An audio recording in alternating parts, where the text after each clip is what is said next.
vetë, se unë më kam ba 4 atentate, doktor. Kam ba 3 operacione stamor për 1 Rom.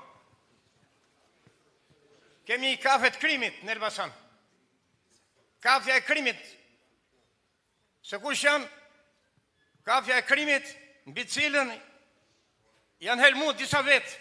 Edhe mu, aty më helmojnë. Ai, vull humbër që shkataroj qytetin në Elbasanit. Një shkataroj qytetin, tjetër universitetin.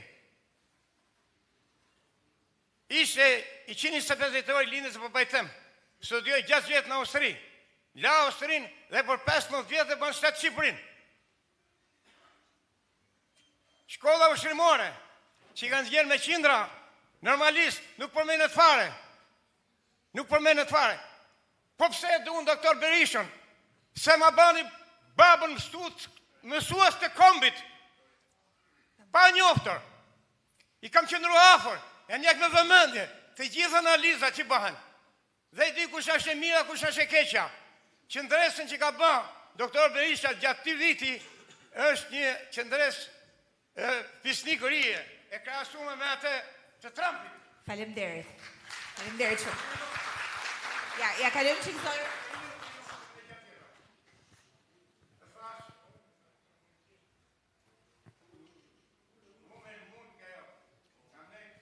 Mi mbrëma doktor Berisha. Nuk ka spital, nuk ka rejona. Është koncept sovjetik, spital civil. Spital civil. I kam tu. Kam tjenë.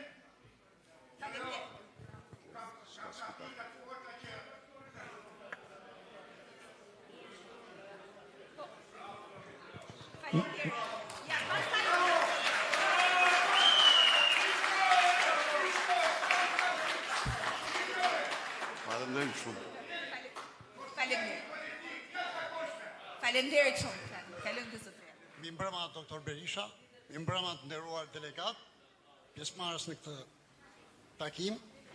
Doja të theksoja se foltoria juaj ka ngjallur mjaft interes tek demokratët, edhe në mbar vendin. Mbasi debati publik në Shqipëri mungon prej shumë vitesh. Bile socialistët e kanë ndaluar dhe debati mediatik të deputetëve. Doja të theksoja se farsa elektorale që ju thoni është mëse e vërtet.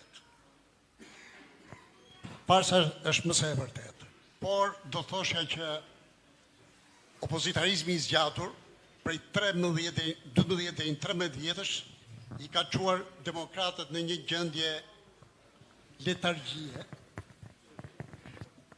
Në një gjendje letargjie, përgjumje, ka humbur besimin, kurajon, shpresën.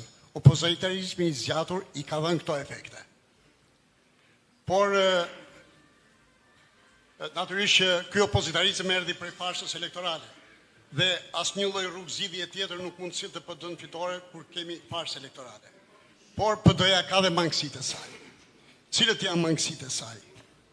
Për mua nuk bën analiza politike. Në çdo analiza politike në Shqipëri jam me gishtat e dorës. Për një periudhë prej 30 vjetësh nuk ka bërë analiza. Çfarë rëndësie ka analiza? Analiza na tregon se ku jemi të dobët, si mund ta organizojmë punën, si mund ta rregullojmë, kush është me meritokraci, kush është makiavelist, kush punojnë, kush meritojnë dhe kush i korrin sukseset e një betejë apo kush duhet marrë përgjegjësitë e një humbje betejë. Është shumë e rëndësishme analiza, sepse përveç analizës një problem tjetër është edhe organizimi. Edhe në organizim nevojnë. Ka shumë seksione që nuk funksionojnë. Ka shumë seksione ku vjen njerëz që luajnë me 2 porta.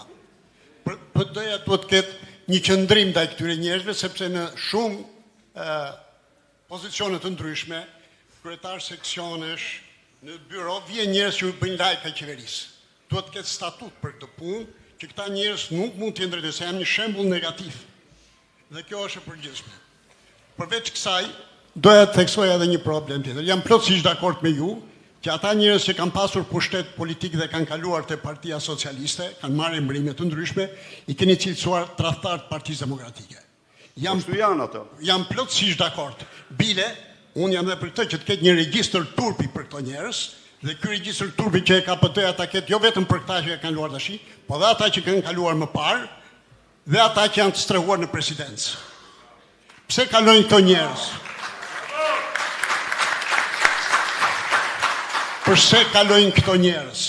Këto njerëz kalojnë vetëm për të vjedhur, për korrupsion, për favore, privilegje. Dhe përse i merr Rama këta? Rama i merr thjesht për diversion politik dhe i përdor. Dhe njerëzit e përdor janë njerëzit më të rrezikshëm të shoqërisë. Na dalin nëpër media dhe na thonë që unë do të shkoj si specialist, do mbroj shtetin, do bëj punë e shtetit.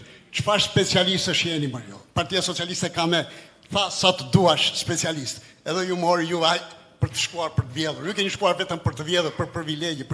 Pastaj bëhen edhe qesharak me këto argumente foshnjarake. Edhe po përpiqen të imponojnë miletin të këtë.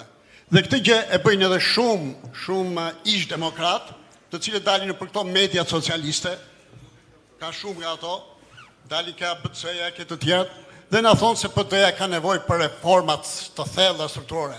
Reformat janë këto, mund të ketë të tjera këto që thash unë. Mund të jenë që këto të përmirësojmë gabimet, analizat dhe mund të propozojmë dhe shumë gjëra tjera, por vit i thonë këtu. Unë po i them mendimet dhe kundërshtimet e mia para liderit PD-s. Edhe ato të vinë ti thonë këtu, ose të shkojnë në për seksione, në për bazat e tyre të rregullojnë këto defekte. Jo vetëm të shajnë dhe thonë reforma të thella, të bëj PD-ja në për media dhe këto gjëra, vetëm shajnë. Plus pastaj këtu është edhe një emet e PD-s që janë vërsh në lista deputet, janë në poste, njerëz të cilët për vitet rradha, prej 10 vjetësh, vetëm shajnë PD-n. Shajnë PD-n, ndërsa që quhen demokrat, edhe vjen në listat e Partisë Demokratike, dhe thonë një fjalë, e po Edi Ramën e dim neve. Po PD-ja ka 24 orë gabime. Kurse për Edi Ramën thonë janë të shkruajtur demokrat këta.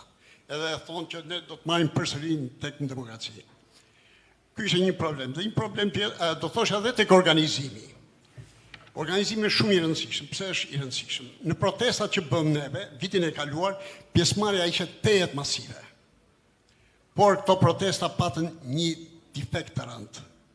Dhe në këtë defekt të rëndë që patën këto protesta, është pasojë e sotme që njerëzit nuk vinë. Më kujtohet, pasi mbaroi një protestë, ishte një deputet dhe shoqja e tij, përsëri demokrate, dhe analiste ke Syri Televizion, zonjë grua dhe i shoqi zotëri, deputet shumë i nderuar, i Lezhës, ka qenë edhe ministër drejtësia ai, nuk po e kujtoj. Dhe u thash, këto protesta, në qoftë se nuk marrin zjarr, këto protesta vitin tjetër do të shuhen. Më dhanë plotësisht të drejtë.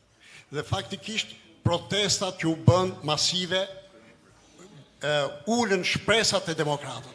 Ato bën vetëm shëtitje në bulevard. Tek ato protesta nuk pa zjarr. Duhet bën protestat që njerëzit frymëzohen. Vishin njerëzit nga veriu, distanca të tjera dhe për një shëtitje 2 orë, 3 orë në Tiranë ish gënjente. Ato kishin ardhur për qeverinë teknike. Për këtë kishin ardhur për këtë gjë. Dhe kjo dëshirë tyre nuk realizua. Dhe një problem tjetër që do thosha dhe pak për Salianin. E kisha si merak këtë. Shiko, ai ngre problemet dhe disa probleme që mund ngre për organizime këto gjëra, ai ka përgjegjësitë e veta se ka qenë strukturat e PD-s. Por çështja kyçe që ai shtron dhe është një çështje që dhe Mileti duhet ta di, është çështja Nyja Gordiane, qeveria teknike. Sa i thotë që me Edi Ramën plotësisht zgjedhje nuk ka dhe ne futemi në zgjedhje. Atëherë çfarë duhet bëjmë? Është Nyja Gordiane që duhet formohet qeveria teknike. Është sheshi. Dhe ai Saliani ka një muaj që ka artikuluar këtë. Kurse profesor Berisha e ka artikuluar që para 3 muajsh, kur tha që koha e fjalëve e debateve të ka marrë fund, është koha e sheshit. Do bëjmë sakrificat vështira, por sheshin nuk e japim. Ishte deklarata e Berishës në studio me gazetarët që para 3 muajsh. Ai po artikulon këtë. Dhe tashi, kjo kohë, putja e kësaj Nyje Gordiane, kësaj çështje që thot Saliani është vetëm sheshi. Sheshi që theksoi profesor Berisha nuk duhet ta lejojmë sheshin dhe sheshi duhet të jetë 24 orë joni. Dhe këto protestat do të kërkojnë ato vështirësitë e shumta që kërkojnë. Edhe diçka tjetër që është e fundit se dua të mërzis. Me gjithë këto vështirësi që janë, unë shikoj dritë në fund, kam shpresë. Cila është shpresa? Shpresa është lideri jonë. Lideri jonë nuk ka fuqi njerëzore, ka energji jashtë njerëzore. Është një opozitar i pamposhtur. Dhe ju falenderoj si më...